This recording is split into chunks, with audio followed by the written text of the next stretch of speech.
Harus banding kan lumayan punya bayar lagi ya. Ya rumit lah gitu. Ya. Kalau urusannya udah harus tolak menolak, gugat menggugat itu. Ya. Ada calon klien tuh bilang gini, oh kalian cuman daftarin doang. Enak aja lu bilang kayak gitu. Ini rumit banget gitu. Memang. Mari nge-vlog di Kebun Desain. Assalamualaikum warahmatullahi wabarakatuh. Selamat datang di vlognya Kebun Desain. Oke, ini ya setelah Lebaran ini kita kembali bikin konten. Iya gitu. Dan sebelumnya kita juga pengen mengucapkan mohon maaf lahir dan batin kalau ada salah-salah kata selama kita bikin konten di YouTube ini buat mengedukasi teman-teman UMKM kayak gitu ya. Nah, kali ini kita mau ngasih tips lagi gitu ya. Ya, karena topik tentang pendaftaran merek ini cukup tinggi ya. Kita coba mau bahas lagi nih. Iya, tentang apa namanya? Kalau kali ini kita akan bahas tentang alur pendaftaran merek itu ada kayak gimana sih gitu. Gitu ya, alur pendaftaran merek. Tapi sebelumnya barangkali ada yang belum tahu channel ini tuh channel apa. Jadi channel ini tuh merupakan bagian dari studio Kebun Desain yang kita itu sering membahas tentang apa aja nih, Jis? Kita membahas tips bisnis, tips marketing, tips desain, pokoknya segala hal tentang bisnis kita buatkan konten di YouTube ini. Iya, dan tentu aja karena kita ini studio desain, kita jualan desain ya. Ya, kita jualan desain logo, desain kemasan, desain sosial media, video iklan, bahkan sampai perizinan-perizinan. Ya, kayak gitu, daftar merek, terus daftar OSS juga bisa. Nah, jadi buat teman-teman yang pengen order desain logo, desain kemasan, desain apapun buat bisnis sampai pendaftaran merek kayak gitu ya, bisa langsung kontak aja nomor WhatsApp yang ada di deskripsi. Ya, diklik dulu ya itunya ya. Iya, deskripsinya betul. Nah, karena kita ini tadi membahas soal pendaftaran merek ya. Nah, di tahun-tahun 2020 ke sini itu ternyata banyak orang yang sadar sebetulnya terkait dengan pendaftaran mereknya, pendaftaran bisnisnya gitu ya, merek bisnisnya gitu. Tapi kesadaran itu tidak sadar mah sadar, tapi belum banyak yang tahu bagaimana caranya gitu ya, bagaimana alurnya gitu. Ditunjang dengan kebutuhan juga. Kayak sekarang kan banyak marketplace tuh. Terus kalau untuk jadi official store kan harus mengupload sertifikat mereknya. Kalau itu resmi punya kita gitu. Kalau punya merek sendiri ya. Nah, itu jadi kebutuhan tuh buat teman-teman yang lain. Terus ada juga sekarang pebisnis itu udah sadar investor. Ada investor, ada partneran ya. Jadi supaya tidak dicuri gitu ya bisnisnya, akhirnya didaftarkan mereknya. Iya, kayak gitu ya. Karena kalau pendaftaran kan proses pendaftaran kita udah buatkan tutorialnya. Nah, ini tuh jadi tahap ketika sudah mendaftar. Ya. Jadi ada apa aja tahap-tahapnya yang dilakukan oleh si DJKI dalam memeriksa merek kita. Oke. Kita langsung cek aja di komputer. Oke, ini udah dapet diagram ya. Ini dari situs resmi DJKI-nya ini.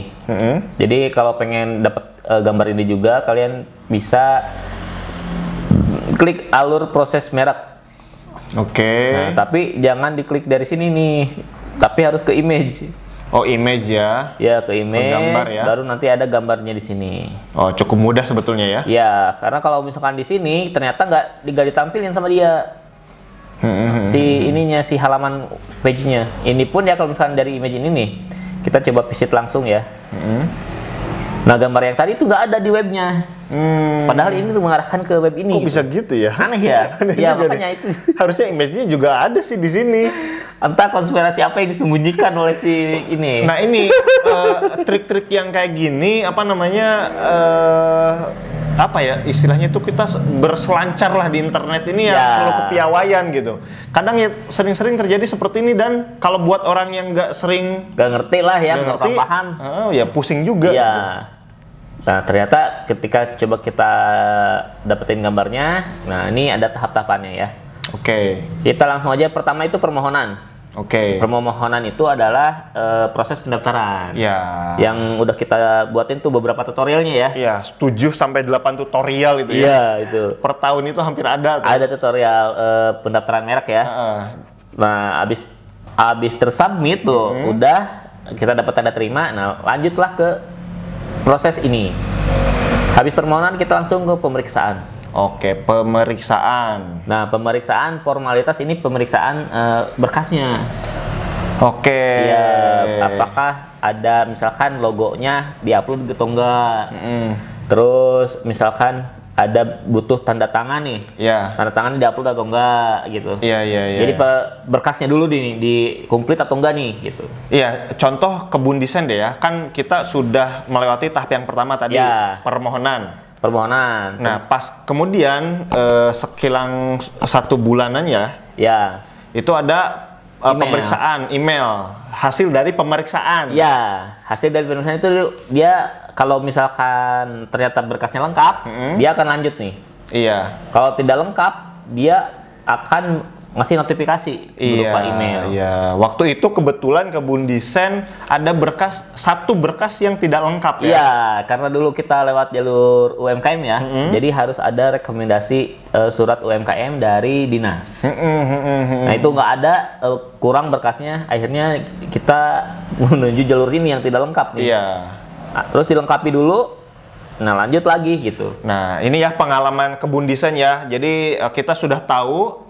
Dan kemudian banyak klien kita itu akhirnya langsung pada jalur yang lengkap ya. Iya, karena kita udah tahu nih berkasnya apa aja, jangan sampai kurang lagi gitu kan. Iya. Dan banyak klien kita yang daftar dan alhamdulillahnya berkasnya semuanya lengkap. Iya. Nah, jadi pemeriksaan nih dari permohonan ke pemeriksaan itu 15 hari. 15 hari ya. 15 hari. Nah, terus ketika tidak lengkap nih dia akan ngasih batas waktu. Batas waktu nih. Kalau kemarin kebun desain kita dikasih 3 bulan untuk melengkapi berkasnya. Ya. Kalau ternyata tidak dilengkapi, itu bakal langsung ditolak atau ditarik kembali di sini karena tidak lengkap. Ya otomatis gagal lah ya. Otomatis gagal. Ketika dalam waktu 3 bulan kita tidak melengkapi. Iya. Nah kebanyakan tuh UMKM kayak gitu, ketika ada notifikasi tidak diproses. Padahal itu harus dibaca, terus harus dilengkapi yang apanya yang kurang gitu ya.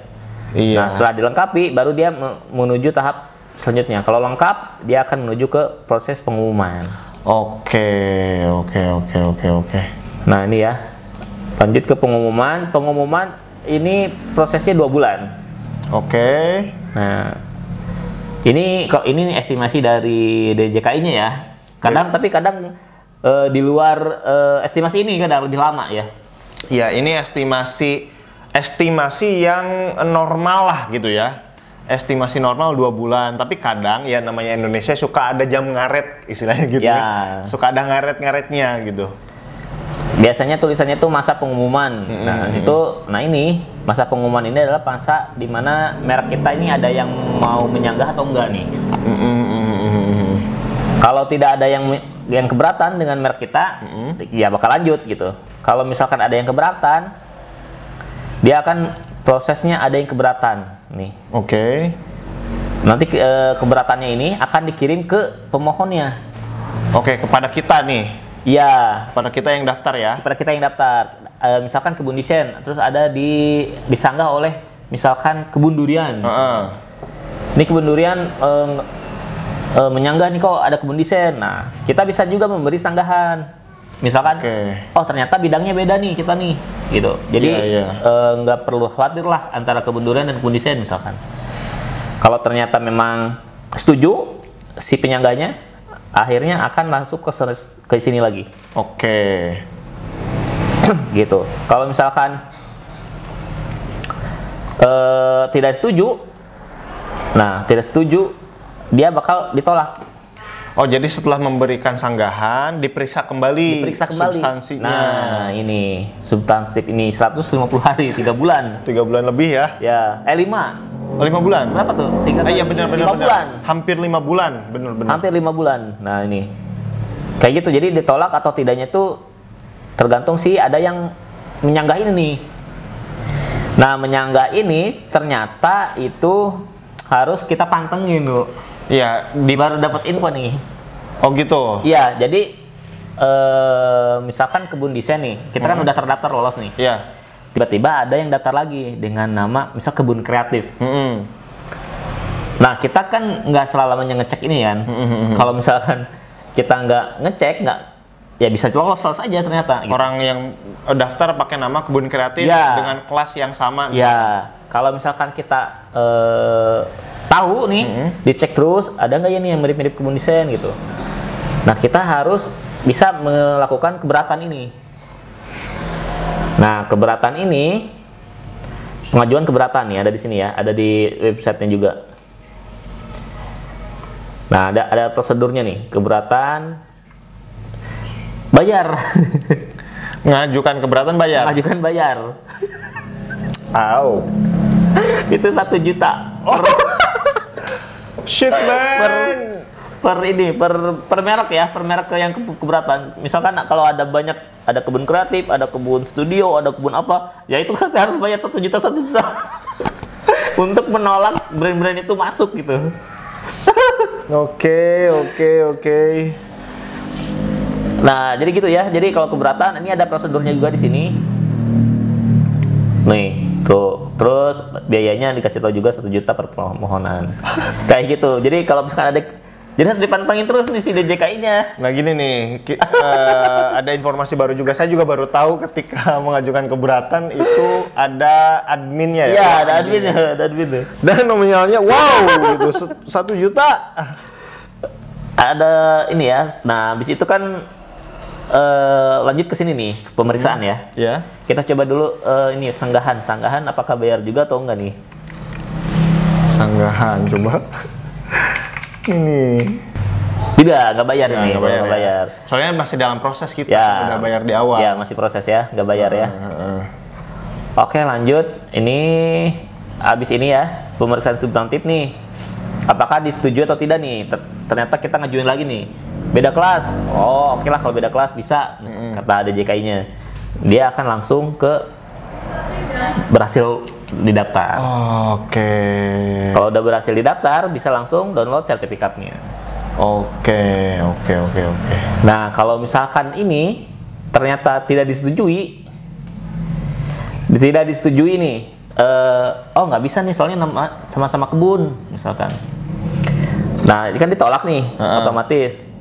Nah, dia akan kasih notif juga selama 30 hari nih, ditungguin apakah si pemohonnya akan mengajukan tanggapan atau tidak.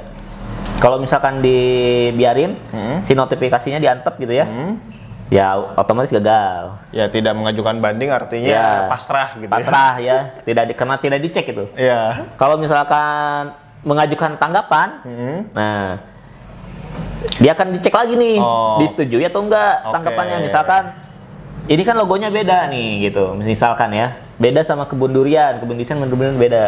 Nah, tanggapan juga ternyata bayar lagi. Wow. Kita coba di sini. Banding ya, ada di banding.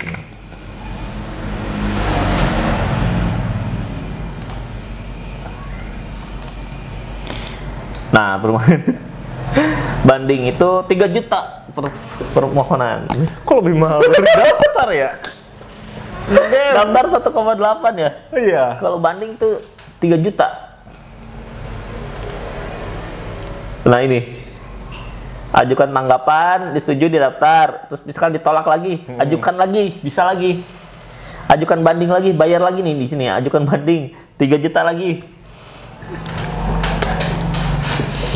Nah kalau misalkan lolos nih setelah banding, ya kita bisa didaftar lah hasilnya. Tapi ini masih ada proses bisa ditolak juga nih setelah ajukan banding. Iya, ini bisa beberapa kali kita menyanggah ya. Misalnya ditolak tanggapan, ditolak banding, ditolak. Nah ini langsung terakhir ada proses pengadilan. Kalau ke pengadilan itu coba di sini ada. Pengadilan mah berarti ke meja hijau ya? Ya, ke meja hijau. Itu bisa mungkin gugatan apa ya? Denda atau apa ya, semacam kita dirugikan nih, merek kita kok dipakai gitu. Iya. Minta ganti rugi gitu ya ke brand yang sudah daftar misalkan berapa miliar, itu lebih parah lagi sih itu. Iya. Ya kayak kasusnya Robin Onsu lah ya, apa namanya, kasus ayam geprek dan ayam geprek gitu. Coba ya, di sini sidang cuma ada 2. Oh, sidang nih nggak dikasih tahu ini ya, bayarnya berapa, mungkin karena memang kita langsung ke pengadilan mungkin ya? Iya, langsung ke kepolisian, pengadilan mengajukan itu mungkin. Nanti di pengadilan, kalau pengadilan mengutuskan diterima, ya berarti sama ini? Iya, kalau nih ketika pengadilan, kalau ternyata disetujui, kalah nih yang lawan kita, maka akan didaftar. Iya. Kalau misalnya ditolak, Kalau kita yang kalah gitu ya? ya penolakan.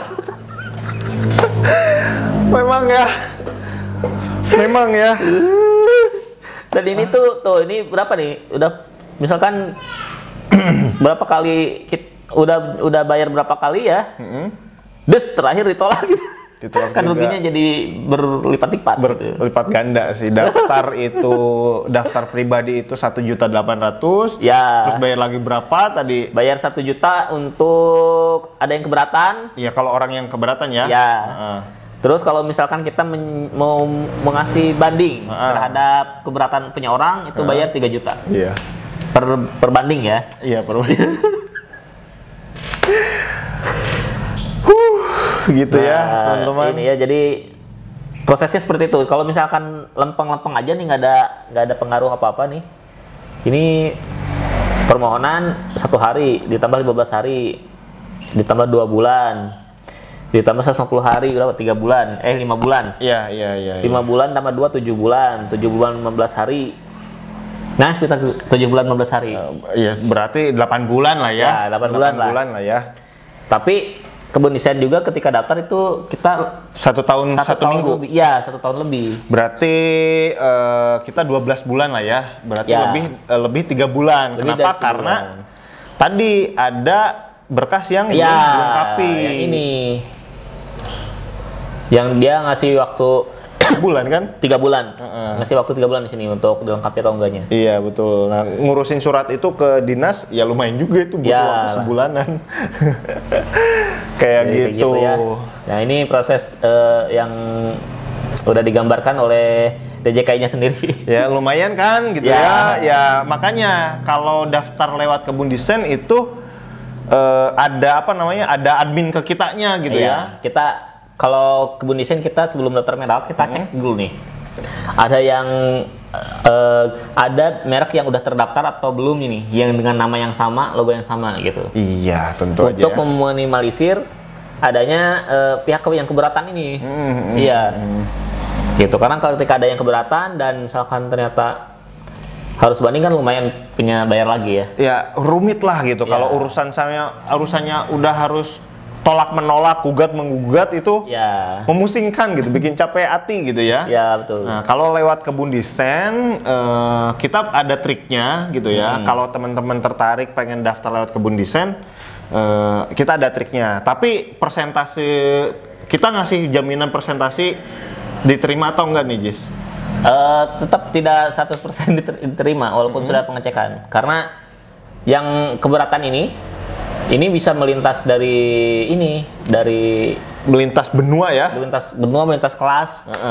Contoh ada klien kita namanya Ayu Natur. Ayu Natur kan skincare. Iya. Terus ada juga namanya Ayu apa gitu ya. Nah, itu beda kelasnya, tapi dihantam gitu. Terus ada juga kasus yang dia orang yang keberatannya ini dari luar negeri ada. Iya, ya kayak kasus ini yang wafer Superman. Ya, wafer Superman. Itu kan Superman film ya. Iya. Dihantam juga sama si Superman ini, superhero-nya tuh. Itu kan produknya di Indonesia tuh, wafer yang Superman ya. Terus yang ngehantem ya dari luar negeri gitu kan. Kita tiba-tiba nggak tahu nama kamu di sini nggak ada nih, lolos nih ya, sama di Indonesia lolos nih. Ya, kebun desain juga, wah ini nggak ada nih. Nggak ada yang make nih. Nggak ada yang make nih di Indonesia. Ternyata kamu ngambil nama itu dari bahasa luar negeri yang kita juga nggak tahu ya. Dan ternyata di sana ada yang pakai nih. Ada yang pakai. Dan kebetulan dia mungkin keberatan ini. Ya udah pasti ada unsur penolakan di situ. Ya, di sininya bisa udah lolos nih. Tapi Bisa. mungkin 1 tahun kemudian ada yang menggugat, kita nggak tahu juga ya. Betul. Seperti itu, makanya kebun desain tidak memberikan jaminan 100% gitu ya. Tapi tetap kita melakukan pengecekan itu. Iya. Tapi kita bisa memberikan apa ya? Semacam persentase kelulusan 50% insya Allah lulus ya. 50% lulus ya. Ya. Sampai terdaftar gitu, sampai sertifikat bisa itu sekitar persentasenya 50% kayak gitu. Ya, betul. Dan ini pun yang keberatan memang kalau misalkan teman-teman udah punya merek nih. Terus takut ada yang menyaingi gitu kan. Memang harus dicekkan terus. Dicek terus apakah ada yang orang yang daftar dengan nama yang sama gitu. Iya, dan kalau mau menggugat ya. Iya, dan siapin aja uang 1 juta. Harus ada kos buat menggugat orang. Aduh, jadi kebun desain juga harus nyiapin nih. Takutnya ada kebun apa gitu ya. Ada yang pakai nama kebun desain juga daftar. Kalau nggak ketahuan bisa lolos nih. Iya. Biasanya gitu. Kalau misalkan mungkin si DJK-nya juga apa ya kebingungan kali ya antara misalkan ada tadi kayak kebun durian, kebun mangga, nggak ngerti itu kok apa ya konteksnya gimana gitu. Nggak, ini dia belum pakai AI websitenya. Ya, betul. Websitenya belum pakai AI gitu. Coba pakai AI ya. Memang sih ini website berat banget, soalnya sehari aja yang daftar bisa ratusan ya. Ya, bisa ratusan. Udah. Kan ini pengumuman nih. Di pengumuman ini setiap bulannya itu dia ngasih PDF. Oke. PDF yang isinya itu adalah merek-merek yang lagi didaftarin. Nah, lagi proses pengumuman. Nah, teman-teman yang kalau mau pengen menggugat bisa download nih di ini PDF-nya. PDF-nya tiap bulan. Cuman ngeceknya lumayan juga. Saya juga pernah download dan itu lumayan ratusan. Wah, ratusan gini udah males lagi tuh. Ya begitulah ya. Tapi yang penting mah intinya kita bisa sampai ke tahap punya sertifikat mereknya deh gitu ya. Betul. Urusan orang lain mau pakai daftar ya udah deh, pokoknya yang penting kita punya dulu sertifikatnya gitu betul. ya. Dan kan ada tahunnya. Ya, ada tahunnya. Siapa yang duluan? Ya, siapa yang duluan. Kalau orang lebih tahu, ya konsumen juga bisa tahu lah siapa yang duluan gitu. Iya, gitu ya. Seperti itu. Oke, Jess, ada lagi? Oke, ini aja paling untuk tahap proses pendaftaran mereknya. Kayak simpel ya gitu, kayak simpel ya. Tapi ketika diulik itu lumayan juga. Kebun desain juga bercucuran keringat dan ya kita harus daftar, nggak selesai di situ harus dicekin terus ya, tiap bulan. Soalnya tuh klien ada calon klien tuh bilang gini, oh kalian cuman daftarin doang. Enak aja lu bilang kayak gitu. Ini rumit banget gitu. Kita memang daftarin aja gitu. Kita memang jasa buat daftarin aja. Tapi buat sampai punya pengetahuan untuk mendaftarkan seperti ini, prosesnya itu lama. Kita tuh belajarnya itu sulit gitu ya. Banyaknya sih klien pengen yang ada jaminan lah, ada jaminan diterima. Padahal itu kan si proses gugat-gugatnya ini kan susah. Itu yang kita itu nggak bisa memprediksi gugat-gugatnya. Iya, terus ditambah bayar lagi gitu. Iya kan. Gitu. Nah, kalau misalkan kita menjamin lolos dari segi nama, kita bisa melihat ya, ini pasti lolos gitu. Ya. Dari segi nama. Tapi kalau dari segi orang menggugat, nah itu yang kita nggak tahu gitu. Iya. Nah, gitu ya. Ya, oke. Mudah-mudahan bermanfaat. Kalau suka dengan video ini silahkan di like, di komen, di subscribe juga kayak gitu ya. Dan kalau pengen mendukung channel ini silahkan tombol dolarnya gitu diisi di bawah ya.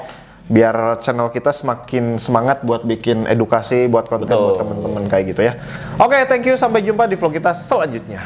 Bye-bye.